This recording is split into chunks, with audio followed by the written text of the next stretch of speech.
پاکستانی عوام اسلام نہیں چاہتی ہے تو اوپر اسلام نہیں آئے گا. آپ کو یہ دھوکہ ہے کہ پاکستانی عوام اسلام چاہتی ہے. آپ آج ریفرینڈم کرا لیں کہ کیا ایسا قانون بنایا جائے کہ پاکستانی مرد داڑھی ضرور رکھیں ورنہ ان کو جواب نہیں دی جائے گی, تو کیا خیال ہے؟ تو آپ کیوں کہتے ہیں کہ پاکستانی عوام اسلام چاہتی ہے؟ کوئی نہیں چاہتی ہے, ورنہ آپ کو بھی پتا ہے ریفرینڈم میں یہ جواب نہیں آئے گا. تو اس کا کیا مطلب ہے کہ آپ رائے عامہ ہموار کریں کہ پاکستانی عوام اسلام چاہے, تو جو اسلام نہیں چاہتی اس کے اوپر زبردستی کا اسلام نافذ نہیں کر سکتے آپ, ورنہ نقصان ہوگا, الٹا نقصان ہو جائے گا. زبردستی کا اسلام تو نہیں ہوگا. یہ لوگوں کو بڑا شوق ہے جی سلطہ ہمارے ہاتھ میں آ جائے حکومت تو ہم یہ کر دیں گے وہ کر دیں گے. کیسے کریں گے میرے بھائی؟ کچھ بھی نہیں کریں گے. جن کے ہاتھ میں حکومتیں آئی ہیں وہ بھی کچھ نہیں کر سکے جب تک برائی کو خود سے نہ جڑ کے اکھاڑ کے پھینک دیا جائے. اس طریقے سے نہیں ہو سکتا, ہر بندے نے خود فیصلہ کرنا. اسی طریقے سے آپ ریفرینڈم کرائیں, پاکستان میں 50% عورتیں ہیں نا آلموسٹ, کہ آپ کہیں کہ جی ہم ریفرینڈم کرا رہے ہیں کہ کالج میں اسی لڑکی کو داخلہ دیا جائے گا جو چہرے کا نقاب کرے. چلو چہرے کا نقاب تو ذرا مشکل ہے, حجاب کرے اور بال کھولے نا. آپ دیکھ لیں کتنے % ووٹ اس کے حق میں آئیں گے. اور یار ہماری پنجاب حکومت نے کچھ عرصہ پہلے یہ کہا کہ جو بچی حجاب کر کے آئے گی اسے 5 نمبر فالتو دیے جائیں گے. ٹی وی پہ سارے پیڈ اینکر جتنے آگے بیٹھے ہوئے ہیں ساروں کے اندر کی غلاظتیں باہر آنا شروع ہو گئی اسلام کے خلاف. آپ کیا بات کرتے ہیں؟ کوئی حق میں نہیں بولا, ساری خلاف بول رہے ہیں. میں تو ترس گیا کہ کوئی ایک بندہ بھی جرت کرے. تو نہ ہمارا میڈیا نہ ہماری عوام یہ چاہتی ہے کہ اسلام آئے.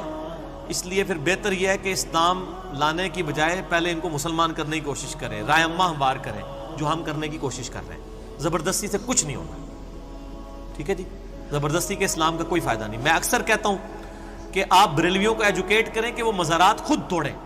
کوئی مزار پاکستان میں نہیں ٹوٹنا چاہیے جب تک بریلوی اپنے مزارات بنائے ہوئے خود نہ توڑ دیں, اتنے وہ ایجوکیٹ ہو. جیسا کہ مشرکین عرب سے نبی علیہ السلام نے ان کو اسلام میں داخل کیا, انہوں نے بت توڑے تھے. حضرت خالد ابن ولید جو بتوں کے سب سے بڑے ڈیفینڈر تھے, فتح مکہ والے دن اگے سارے بت وہ پان رہے سن.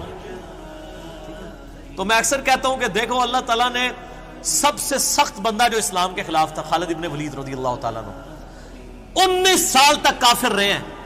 نبی علیہ السلام کے اعلان نبوت کے بعد کتنے سال؟ 19, ایک کم 20. اور آپ دیکھیں 19 سال زندہ بھی رہنے, حالانکہ مر سکتے تھے جنگ آئی, تبھی موت مر سکتے تھے.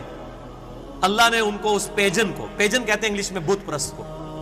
آج جا کے آپ گوگل پہ خالد ابن ولید کا تعارف لکھیں نا تو گوگل آپ کو بتائے گی, ورلڈ جو انسائکلوپیڈیا ہے, کہ ایک پیجن شخص تھا 19 سال دین اسلام کا مخالف رہا اور پھر وہ اسلام میں داخل ہوا اور اس نے رومن اور پرشین امپائر الٹ دی جا کے.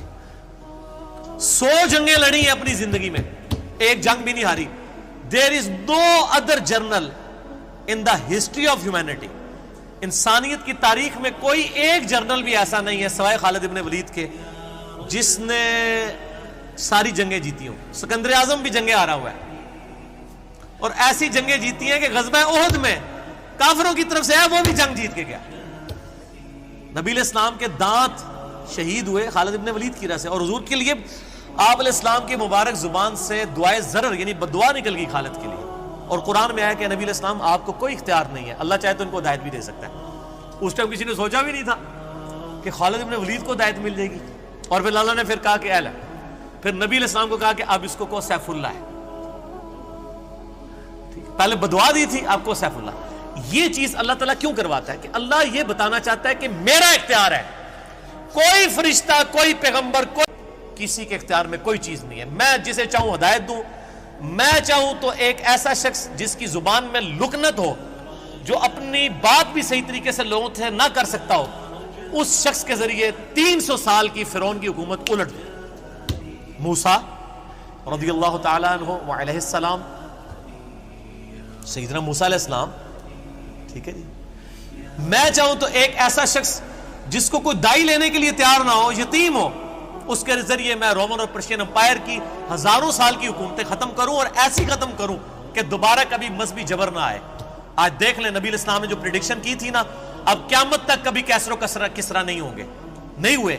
حالانکہ عیسائیوں کی حکومتیں موجود ہیں لیکن کیسر و کسرا نہیں ہے. کیسر و کسرا اپنے مذہب میں داخل کرتے تھے. آج ٹرمپ کے سامنے بھی جب تلاوت کی جاتی ہے نا وہ بھی ایسے کر کے سنتا ہے. مذہبی جبر ختم ہو چکا ہے. یوٹیوب آپ کو کافروں نے دی ہوئی ہے. اس زمانے میں فرعون کے سامنے کوئی آیت پڑھ کے بتاتا تورات کی تو اس کو گردن اتار دیتا. آج ٹرمپ کہتا ہے جی پڑھو تلاوت کرو میں سن رہا تے اگلے رمضان کی افطاری بھی وائٹ ہاؤس ہی ہوئے گی تھوڑی. سرکار یہ کہاں سے ہو رہا ہے؟ مذہبی جبر اسلام نے ختم کیا آ کے. نبی علیہ السلام نے مذہبی جبر ختم کیا ہے. یہ وہ مذہبی جبر ہے جو صرف نبی علیہ السلام کی مبارک دعوت سے ختم ہوا ہے. آپ علیہ السلام سے پہلے یہ مذہبی جبر ختم نہیں ہو سکا.